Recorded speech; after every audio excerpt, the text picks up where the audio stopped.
Well, I'm walking home now and I wanted to make a short video, a reminder to you about moving on. In the world, we'll tell you all the time, move on, let go of the past. What they're saying is factual. What I mentioned before, just because something is factual doesn't mean it's true. Something can be a fact, okay?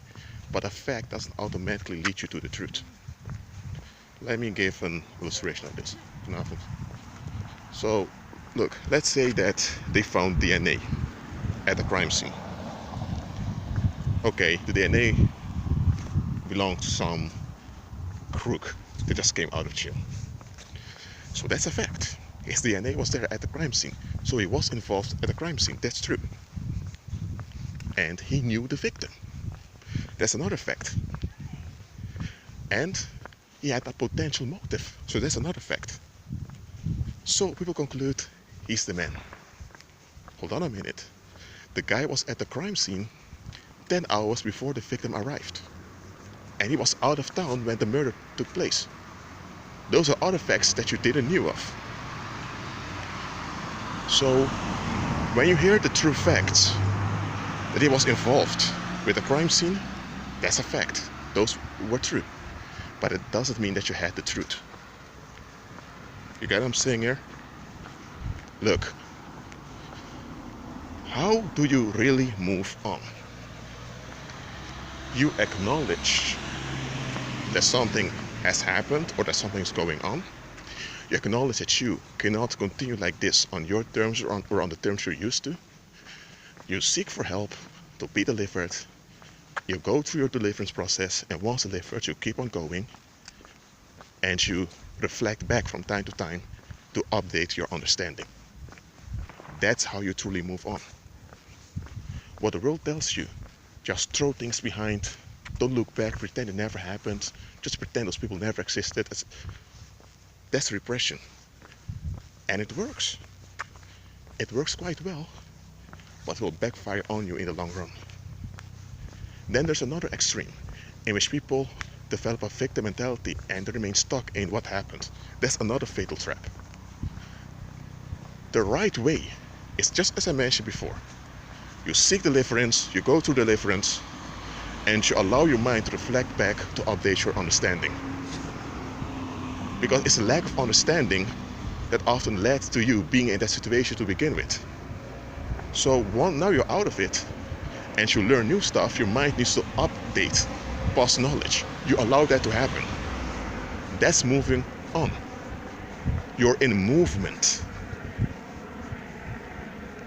A lot of folks just want a space of relief where they're at ease and don't have to remember bad stuff anymore, and they're so-called left alone. They think that's moving on.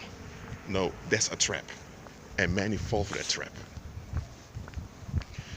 I'm telling you, forgetting is not really an option, especially not in this world. I mean, let's be practical here. If you had folks agreeing harm on you, then listen, it can be you moved out of town. It can be that you don't see those people anymore. It can be those people so-called forgot about you. They didn't forget about you because they live in the past, they live in the negative. And as long as those people are breathing, are alive, and those that agree with them, there's potential danger against you. Does that mean now that you pick up a gun and shoot down all those people so you are rid of them? No. You walk by faith, you agree with Christ, and you uproot all negative agreements against you. And once your mind reminds you of something painful, and you think, why am I reminded this? Don't blame yourself. Go into prayer, and can be the Holy Spirit is pointing out something to you to update your knowledge. You keep on going, and you reflect back from time to time. That's truly moving on. I'm telling you, move on in a Christ-centered manner, which is the only way to truly move on. That's how you heal. That's how you overcome. That's how you overrule. I mean, when you read the New Testament, the Apostle Paul was training the saints in how to walk by faith. And the Apostle Paul encountered a lot of resistance. People that stood against his life, that wanted him dead. You can read it yourself. And he remembered the saints living over there, what was going on. He even mentioned the names of those people. Why? So that the saints would be alert to watch out for those people, because they intended harm.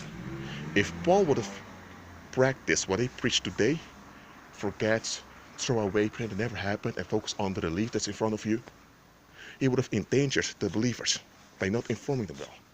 Look, you don't dwell on what happened. You evaluate what happened in a Christ-centered manner so that you can learn from it, so that you can overrule better when you encounter something similar. That's what you do. Well, that's it for now. Agree with Christ and be at peace.